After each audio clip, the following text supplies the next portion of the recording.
Easy to get to know other people, like get to know yourself. You ask yourself the question that you don't want to hear, things that you've done. Easy to say, everybody's doing this to me, but then ask, what role do I play? You may have heard of the term emotional intelligence, or EQ. It's been super popular lately. Having a higher EQ can make you a better leader, can make you a better parent, even can make you a better person in general. But what exactly is emotional intelligence? The term comes from back in the 70s when a lot of researchers were looking into our emotional intelligence versus our intellect, or IQ.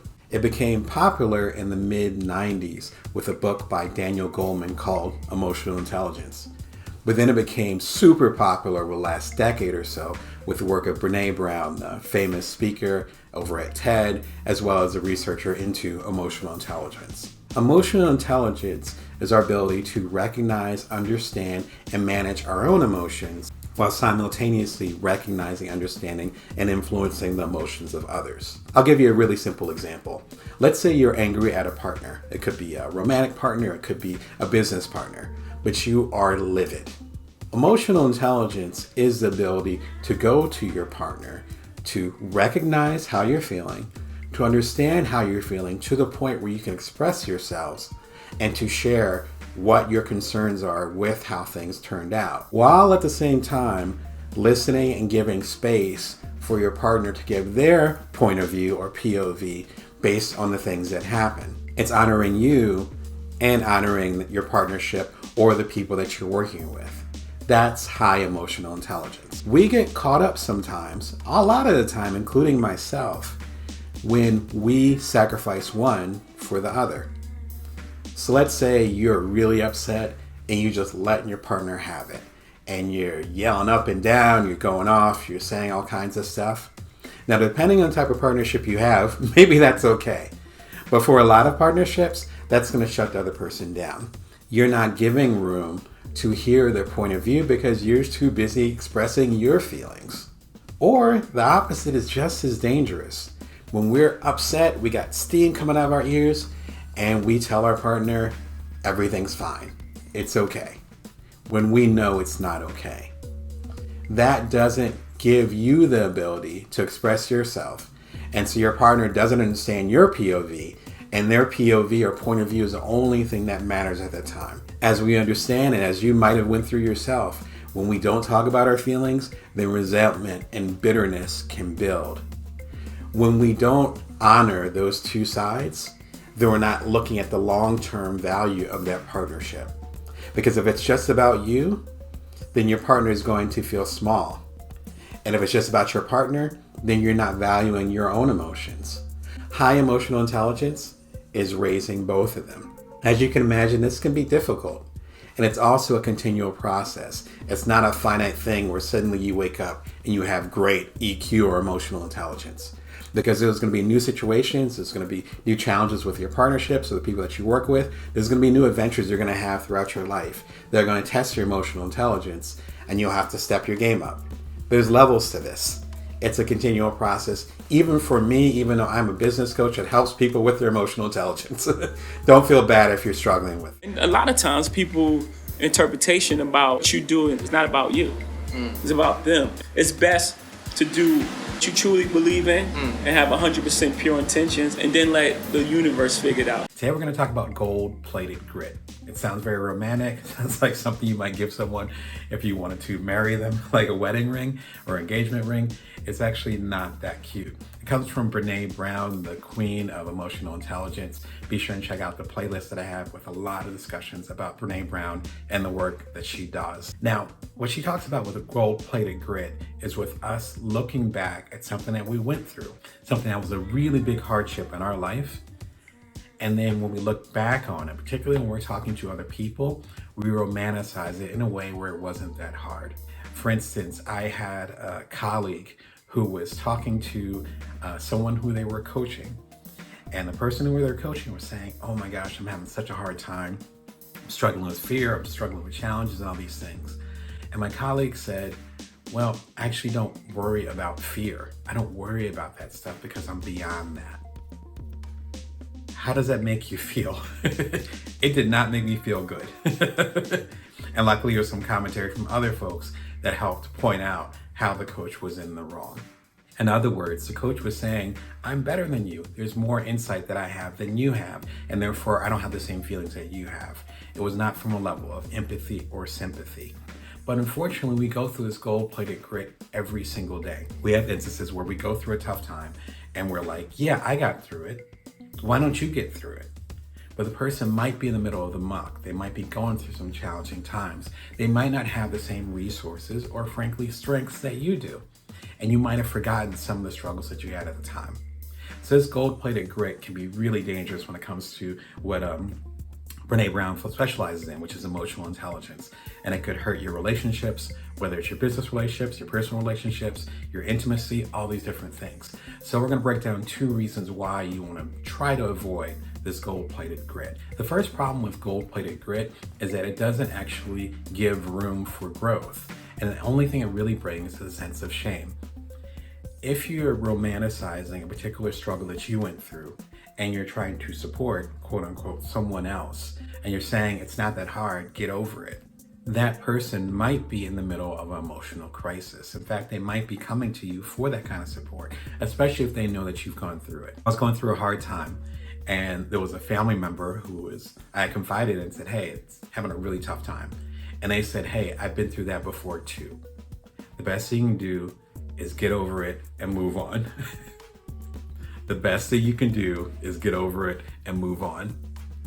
I've coached hundreds of people, and now when I think about that moment, I cringe. But I was cringing also at that time too, even though I didn't have some of the wisdom that I have now from working with different people such as yourself. That invalidates someone else's feelings. Now, I'm positive that my relative believed that they were helping me be strong and move on. But that has to do with their processing. And they might have been struggling at the time when they were having that same challenge that I was having at the time. But there was no sense of empathy. Empathy is you stepping into someone else's shoes and respecting whatever they might be feeling at the moment, even if you'd have a different reaction. That's what empathy is. Sympathy is when you've gone through the same thing and you can relate to what the other person's going through. In the case of this, it was both. They could relate to what I was going through and they could step in my shoes and be empathetic about it as well. But they chose not to. Secondly, when it comes to gold-plated grit, you end up becoming a prison. You, who are doing the judging, you end up becoming a prison to whatever area you're not willing to face. For instance, if you're saying that you went through a divorce, or you went through a death, or you went through some serious financial stuff, all these things that are kind of part of life as you become an adult, breakups and financial ups and downs and all those things that happen. If you went through that and you look back at it and you romanticize it, you're not actually extracting the lessons that come from it. I think about the painful stuff that I talk about, particularly in my book, Bring Your Worth, which is actually included in the new book, Built From Now, the deluxe edition of that. But the original one is Bring Your Worth, Level Up Your Creative Power, Value, and Service to the World. It's still available, but you can get it in the deluxe edition of Built From Now. It's included in there. Thanks for all of y'all who have supported the new book. As I talk about in Bring Your Worth, I talk about these challenges that I had financially, emotionally, some of the losses that I had. It's a very vulnerable book for me. If I wasn't willing to admit that I lost footing sometimes, that I had challenges, that despite me having a master's in magazine publishing and doing 4 TED Talks and having best-selling books and having a wonderful family, that I still have all these challenges and all this darkness that I'm having to process. If I wasn't willing to have that conversation, at least in my case, this book wouldn't exist. Definitely Built From Now wouldn't exist either, the new book. Those discussions allowed me to connect with you. But most importantly, which is what I'm getting at, even if you're not a coach, even if you're not an author, even if you're not a TED speaker, it doesn't matter. You have to have that relationship with yourself. You have to have that relationship with yourself. As I mentioned in the first point, as far as judging other people, when we have gold-plated grit, we're actually judging ourselves. Talking to a colleague recently, and we're talking about partnerships. And I've had a lot of partnerships that haven't worked out that well. I've actually done a video about it recently about how to co-found things and what kind of co-author or co-agreements. There's so many co-founderships, co-authorships, which I've done. It's about some of the books over here that you can see. Business partnerships behind the scenes. So a lot of the passive income that I have, it's actually with some of my friends, some of my colleagues, and other folks who I've done a partnership with, and we end up splitting the profits, etc. I've done a recent video about this, and where I go a lot deeper. But when I was talking to my colleague about partnerships that have quote unquote failed or didn't go the way that we wanted it to, what we talked about is how we have to get our part in the role. We have to understand our part in it. There is a level of shame. And with Brene Brown, she defines guilt as you having an internal metric. As I talk about in my TED Talk, why you should strive to do good enough, which I'll throw a link into here too, back in 2018 over at TEDx Toledo. Guilt is about having an internal metric where you feel as though you should do something, but you're not. You feel guilty about it. Shame has to do with how you believe other people are judging you. Not how they're actually judging you, but how you believe they're judging you. Imagine that, but that has to do with your relationship with yourself. So if you have a partnership that goes sour, that goes the wrong way, that goes in the direction that you don't feel good about, you might feel guilt about the decisions that you made with it, but shame has to do with how other people will judge you. If you're pointing at other people and saying, this partnership went sour, they did something wrong, you're not taking ownership of your part. Your part is that you chose them as a partner. Your part is that you signed the dotted line with them. Your part is that you married them. Whatever the case may be, you have a part in that. If we get into this game of gold-plated grit, and again, gold-plated grit is us going through a rough time where we just might have eked our way by, and then we made it through, and then we see someone else going through it, and we tell them it's not a big deal. That's gold-plated grit. When we play that game that Brene Brown talks about, we end up not owning our part in those things that failed. Using the words that you might use, not me. If you feel as though something failed, something was a mistake, you're part of that decision. When we don't address those things, then we carry shame. We're afraid of being found out. And that's the biggest problem I found with gold-plated grit when I coach people, even with my own BS, is that when you don't admit how tough of a time you had or how vulnerable you were at that moment where you were struggling, then you're afraid of being found out. That's where the shame comes from. That's where it gets nerve-wracking. That's where you're not sure if you're gonna make it or not.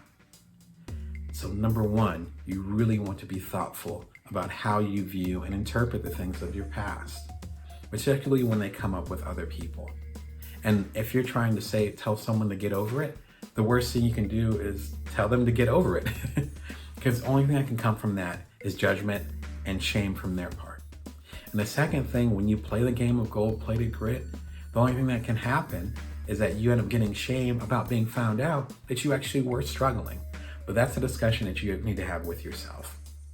Have a solution until you start dealing with the problem. What you reveal, you heal. Mm-hmm.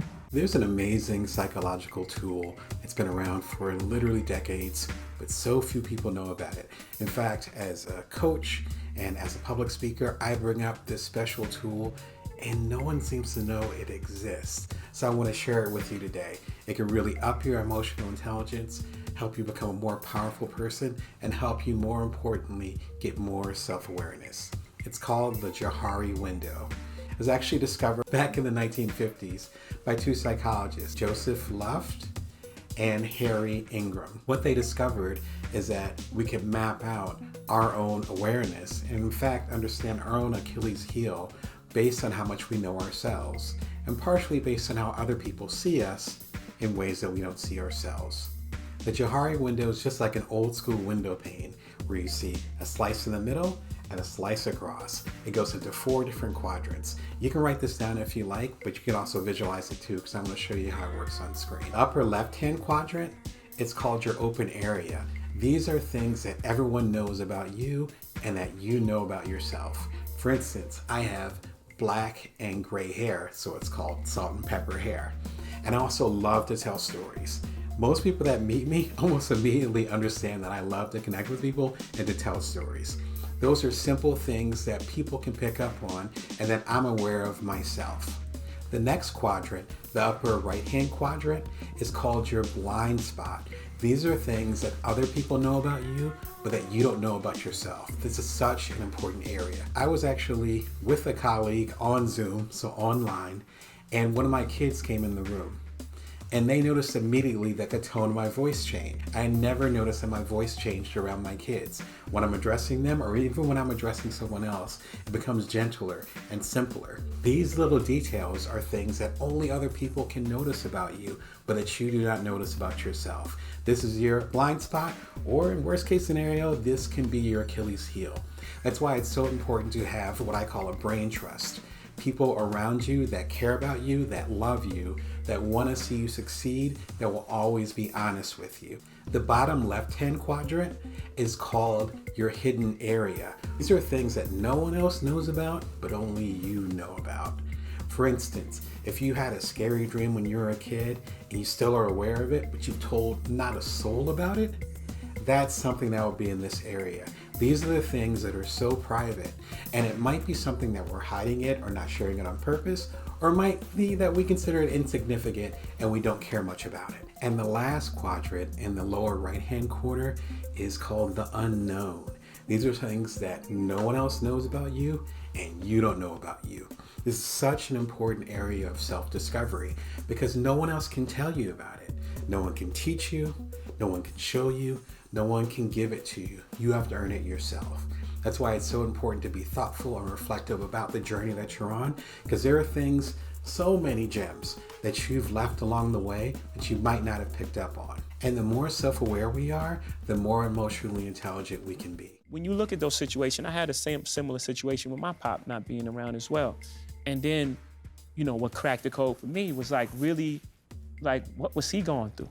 Today we're going to talk about Brene Brown. I'm a big fan of hers, and she has many killer quotes. But one of my favorite quotes talks about how you should think about the people that you truly dislike. This is a tough one, and some of us don't realize that it's part of, number one, emotional intelligence or EQ, and number two, that it's actually part of our success.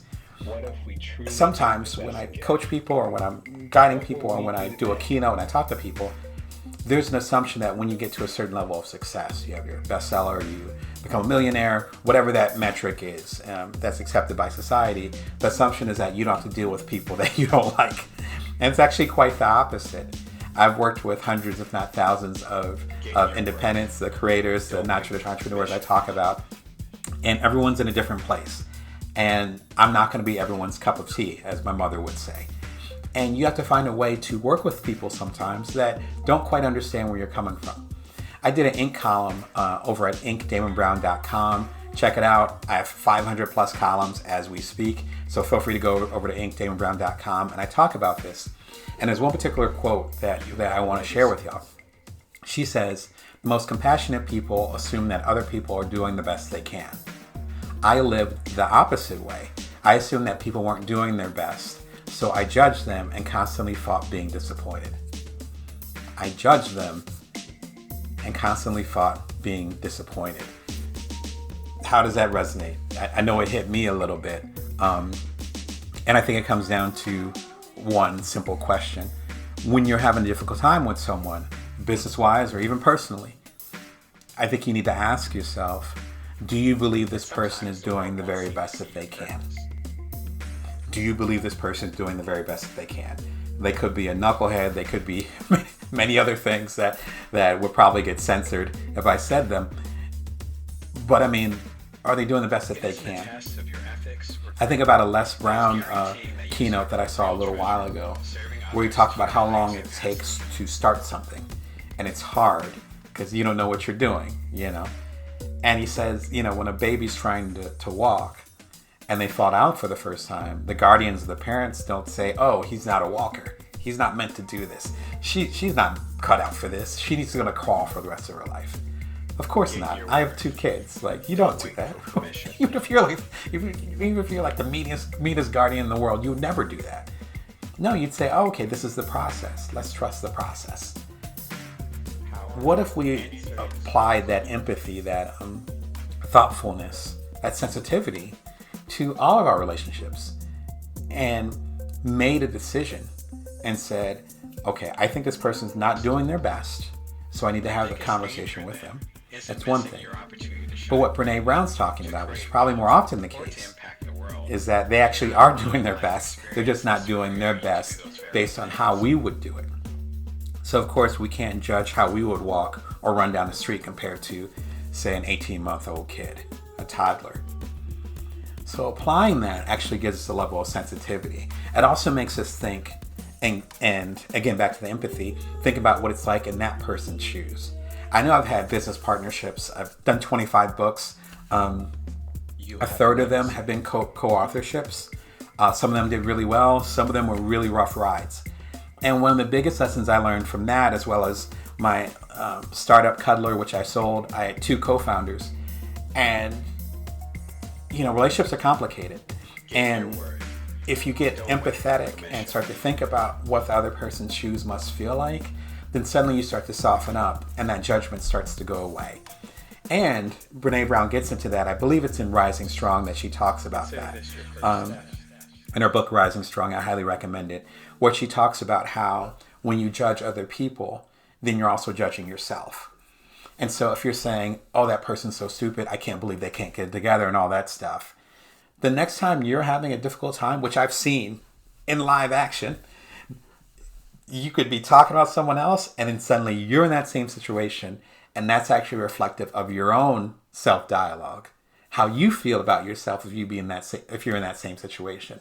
When we spew toxic things or when we're very judgmental of other people, that's often a reflection of how and what standard we have for ourselves. The trouble is that life is complicated. And again, I've lived long enough to see it, where someone's talking about someone else, and then suddenly they're in that same situation, and their psyche can't handle it. But that's because that harshness is too heavy, and they're too judgmental of other people, but also very judgmental of themselves. So as we soften up this idea, and once we're about to lose our cool, which happens to me all the time, so I'm not judging you. If we're about to lose our cool, asking ourselves, do we believe this person is doing the very best that they can? If it's a yes, let that shit go.